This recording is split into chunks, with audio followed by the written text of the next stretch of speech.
Subscribe now. Subscribe now. Subscribe now. Adoli show برهان جزانا من اسيات تطوعنا بقنوع قدنا تمهرتي كمتر ريتو زينيا تقرب لبونا حايل قعزو عوت جزانا سبسكرايب لايك كومنت زخبركم تخططلتي الرأينا كما يتخنون مرحي جنبار برجدنا حمدو عطو بين جبر إجزابيهرن عبيت تلفزيون إثيوبيا زجبرو كلام محتت نوزحت من سيات إرسترا أوت اللون كاب قدامي مينستري إثيوبيا جمير كان لعلوت مرحتي سراويت إثيوبيا أبستفالالي أب حزبهم زهبوا مجلسي ودبات إرترا وانين نا إثيوبيا مخانون كجلسو صنيحة من اللون مرحتي برجدنا حمدو دما مزوم بعلوت حلفتي هاجر إثيوبيا جنبار سريتهم كسرحو دلوات مخانوم بتراجعامي أبستفالالي ماس ميديا مجلسي كوسو صنيحة ميام أتو بين جبر إجزابيهر حتى عباي تلفزيون زهبو قال محتت معخنات إثيوبيا نمن سيات اتهاجر كما تبابعن موعوعن يتكمالو اللوام السودما بحري ويدما ودبات هاجر إرترا نا إثيوبيا الزبليون أتو بين جبر إجزابيهر أبزهبو قال متيغ بمحرينيا سمعنا نملسمو بدحريو بتغرينيا ترجمة نباهم كملسين Subscribe now. Subscribe now. Subscribe now. ጽምዶ የተባለ ህዝባዊ መሰረት ስለሌለው እኛ ደግሞ የህዝብ መሰረት የህዝብ ተልእኮ ስላለን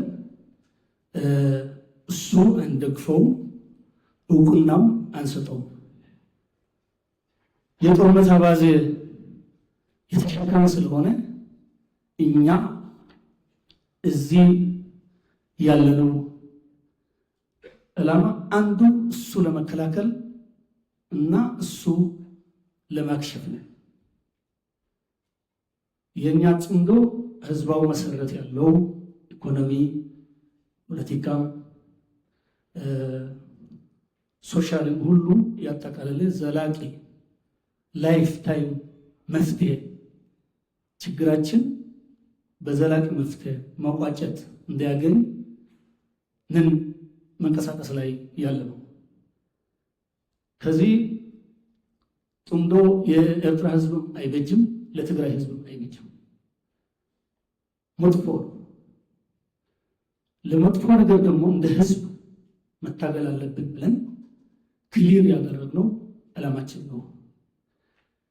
የኢትዮጵያ መንግስትና የኢትዮጵያ ህዝብ ደግሞ የህዝብ ተልእኮ ያለው ድርጅት አውቆ ካወቀ በኋላ ደግሞ ደግፎ ወደ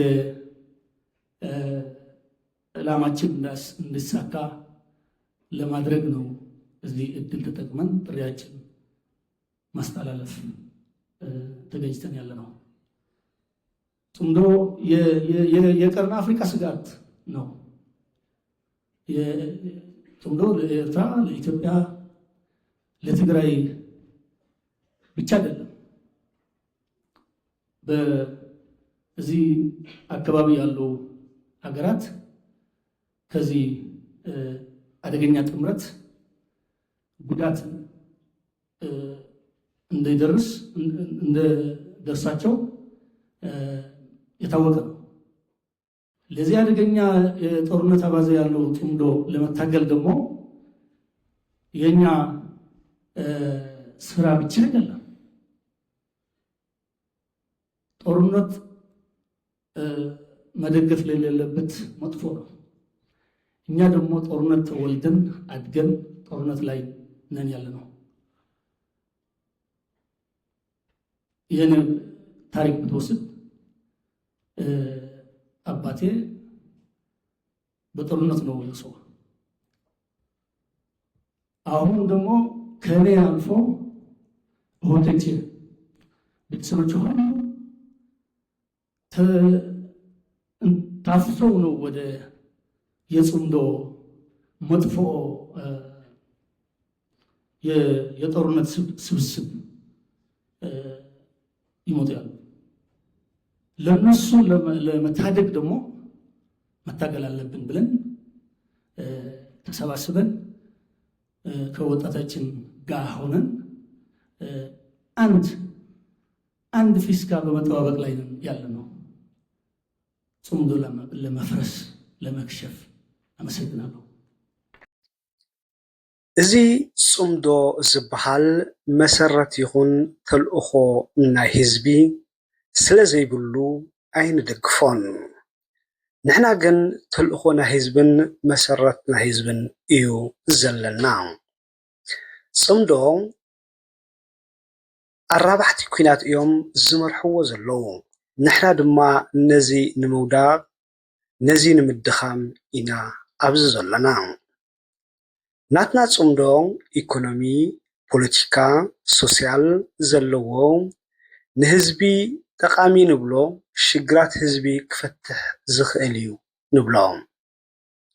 ጽምዶ ንህዝቢ ኤርትራን ትግራይን ኣይጠቅምን እዩ፣ መጥፊእ እዩ። ነዚ መጥፊእ ንብሎ ጽምዶ ድማ ንገጥሞን ንቃለሶን ኣሎና። መንግስቲ ኢትዮጵያን ህዝቢ ኢትዮጵያን ድማ ነዚ መሰረት ዘለዎ ግንባር እናሓመዱ ተረዲኡ ሓገዝ ክገብረለና ኣብዚ ተረኺብና ፃውዒትና ነቕርብ ኣለና። ጽምዶ ንህዝቢ ኤርትራን ኢትዮጵያን ጥራይ ኣይኮነን ስግኣት ንመላእ ህዝቢ ቀርን ኣፍሪካ እዩ። እዘን ኣብ ከባቢና ዘለዋ ሃገራት በዚ ክጥቅዓ ይኽእላ እየን። ነዚ ድማ ሓቢርና ክንቃለሶ ይግባእ። እዚ ናትና ስራሕ ጥራይ ኣይኮነን።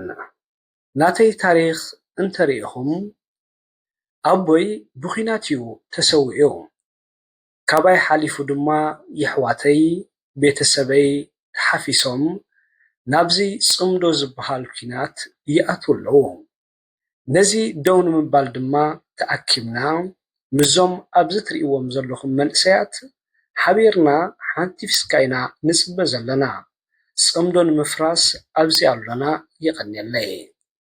ህወሓት ማለት እነ ደብረጽዮን ማለት በኔ አረዳድ ኢሳያስን ወደው ፈቅደው ተጎንብሶ የሚያገለግሉ በድንቁርናቸው ምክንያት ተባባሪ ሆኖ ፕሮጀክቱን የሚያስፈጽሙ ሰዎች ናቸው። ስለዚህ ትግራይን የከበቧት አደጋዎች በሙሉ የነሱ አስፈጻሚና ተባባሪ ከውስጥ ያለው ህወሓት የሚመራው የትግራይ መንግስት ነኝ ስርዓት ነኝ ምናምን ብሎ የሚያስበው ቡድን ነው ብዬ ነው የማስበው። Subscribe now. Subscribe now. Subscribe now.